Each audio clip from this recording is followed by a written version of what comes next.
Hello everyone, welcome to अध्ययन अध्यापन। तो आज आपका सक्षमता परीक्षा 27 फरवरी का एग्ज़ाम संपन्न हुआ है और आपका सेकंड शिफ्ट का कई सेंटरों पर एग्ज़ाम रद्द कर दिया गया है। तो अभी उनका प्रश्न पता नहीं चला है, लेकिन यहाँ पर मुझे जितने प्रश्न पता चले हैं उसका उत्तर बताने का प्रयास कर रही हूँ। और अगर आप लोगों को और भी प्रश्न पता चले तो कमेंट सेक्शन में लिख दीजिए, ताकि आने वाले एग्ज़ाम में अभ्यर्थियों को हेल्प मिल सके। तो चलिए यहाँ पर हम लोग फिलहाल सभी प्रश्नों के उत्तर देख लेते हैं। पौधे के खाए जाने वाले भाग होते हैं। तो देखिए, पौधे के अक्सर सभी भाग खाने के काम आते हैं।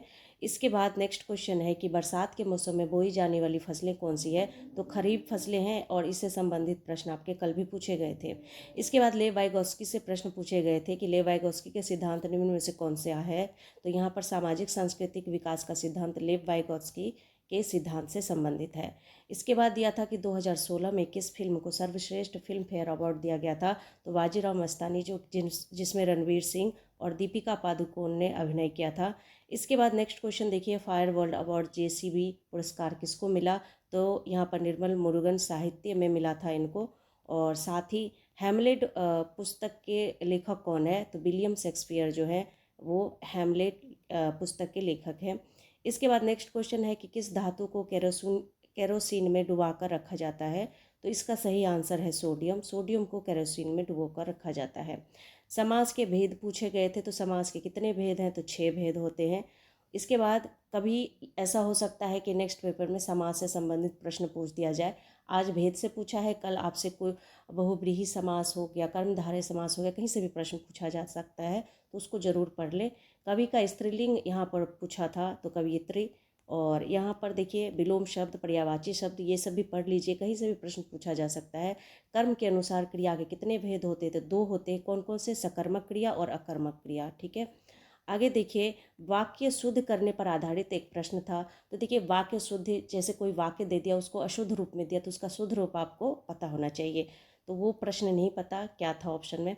जापान भारत के किस शहर पर बमबारी किया था। तो कोलकाता यहाँ पर सही आंसर होगा। इसके बाद देखिए, नेक्स्ट क्वेश्चन था कि समानता का अधिकार किस अनुच्छेद के तहत आता है। तो अनुच्छेद 14 से 18 में। इसके बाद देखिए, नेक्स्ट यहाँ पर थोड़ा सा मैंने डिटेल देना जरूरी समझा। हो सकता है आपके नेक्स्ट एग्जाम में फिर से क्वेश्चन पूछ दिया जाए। स्थानीय स्वशासन भारत का अधिनियम कब लागू हुआ। तो देखिए, भारत में ब्रिटिश शासनकाल में लॉर्ड रिपन को भारत में स्थानीय स्वशासन का जनक माना जाता है।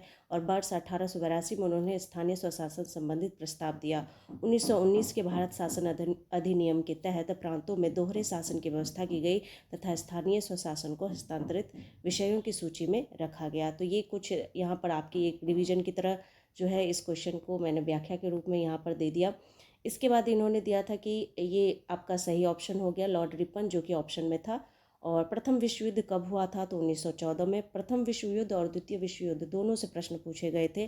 तो आगे के प्रश्न में भी कुछ पूछा जा सकता है, तो इसको आप पढ़ लीजिएगा कि द्वितीय विश्व युद्ध 1939 में किस तिथि को शुरू की गई थी होगा यहाँ पर 1 सितंबर 1939 को। इसके बाद इन्होंने पूछा था कि हिटलर जर्मनी का चांसलर कब बना था। तो 1933 में बना था। इसके बाद इन्होंने पूछा था कि द्वितीय गोलमेज सम्मेलन में महात्मा गांधी के साथ कौन भाग लिया था। तो देखिए, यहाँ पर ऑप्शन जो था उसमें तो आपका हो जाएगा क्या, सरोजनी नायडू, एनी बेसेंट। ठीक है। लेकिन यहाँ पर मैं थोड़ा सा डिटेल में आपको बता देती हूँ कि महात्मा गांधी दूसरे गोलमेज सम्मेलन में कांग्रेस के प्रतिनिधि थे। और सम्मेलन में महात्मा गांधी के साथ साथ सरोजनी नायडू भी शामिल हुई। नवंबर 1931 में दूसरा गोलमेज सम्मेलन हुआ था। तो हो सकता है आपसे अगला डेट पूछ दे कि दूसरा गोलमेज सम्मेलन कब हुआ था। तीसरा पूछ सकता है, पहला पूछ सकता है, तो इसको पढ़ ले। इस सम्मेलन में Pyarelal Nayyar, Sarojini Naidu, Annie Besant, Madan Mohan Malaviya, Mahadev Desai, B R Ambedkar सहित 31 प्रतिनिधियों ने भाग लिया था। तो आपसे प्रतिनिधियों से संबंधित भी प्रश्न पूछा जा सकता है। आगे देखिए, भारत छोड़ो आंदोलन कांग्रेस के किस अधिवेशन में की गई थी। तो ये मुंबई अधिवेशन था। उसके बाद अधिवेशन को अच्छे से पढ़ कर जाए, किसी और अधिवेशन से भी प्रश्न पूछा जा सकता है। विश्व की सबसे ऊंची चोटी कौन सी है। तो माउंट एवरेस्ट। और इसकी ऊंचाई भी पूछा जा सकता है, तो ये ऊंचाई भी आप याद कर लें। इसके बाद इन्होंने मूंगा रेशम, जो कि अभी फेमस है, तो ये मूंगा रेशम कहाँ, किस राज्य में पाया जाता है। तो असम राज्य में पाया जाता है। और सबसे महंगा रेशम होता है मूंगा रेशम। संघीय शासन व्यवस्था किस देश में नहीं है? चीन और श्रीलंका में संघीय शासन व्यवस्था नहीं है। यहाँ पर नहीं पूछा था तो इसलिए नहीं बताना था। रेल इंजन का कारखाना कहाँ पर है? तो रेल इंजन का कारखाना जो है यहाँ पर मधेपुरा में है।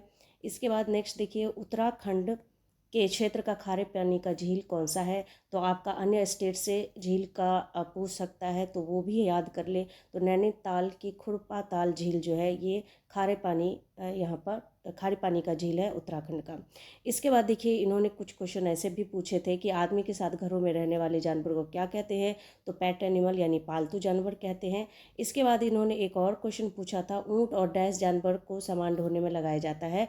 तो आपको पता है गधा को लगाया जाता है जो कि सामान ढोने का काम करता है। मृदा में क्या नहीं पाया जाता है? तो मृदा में जो है क्या नहीं पाया जाता है इन्होंने कहा। तो ये यहाँ पर क्या था वो नहीं पता था। देखिए, मृदा में वैसे नाइट्रोजन, खनिज, ह्यूमस सभी पाया जाता है, लेकिन इन्होंने कहा क्या नहीं पाया जाता है, तो इसके अलावा जो ऑप्शन होगा वो होगा नहीं। ये पाया जाता है तो ये आपसे पूछा जा सकता है, इसलिए मैंने यहाँ पर उत्तर दे दिया। देखिए, नेक्स्ट क्वेश्चन है कि खेत और जंगलों में रहने वाले जानवर क्या कहलाते हैं? तो जंगली जानवर कहलाते हैं। रेगिस्तान का जहाज किसे कहा जाता है? तो ऊँट को कहा जाता है। तो ऊँट यहाँ पर सही ऑप्शन होगा।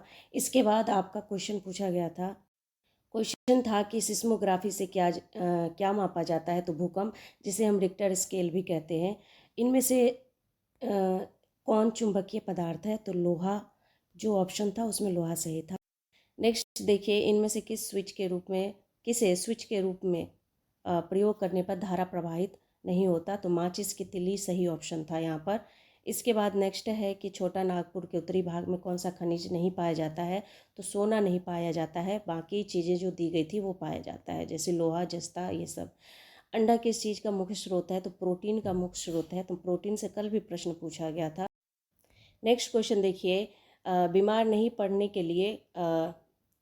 के लिए किस पोषक तत्व की आवश्यकता होती है? तो विटामिन की आवश्यकता होती है। सूक्ष्म पोषक तत्व निम्न में से कौन सा नहीं है? तो नहीं पूछा था तो इसीलिए यहाँ पर ये KNP हो जाएगा। खाद में किस पोषक तत्व की बहुलता होती है? तो कार्बनिक और अकार्बनिक लौह का। इसके बाद नेक्स्ट है, किस गवर्नर की मृत्यु भारत में हुई थी? तो लॉर्ड कॉर्नवालिस का। तो ये आपके कुछ आज के इंपॉर्टेंट क्वेश्चन थे। अगर और भी क्वेश्चन पता चलता है तो मैं वीडियो ज़रूर उस पर अपलोड कर दूँगी। तब तक के लिए thank you and thanks for watching.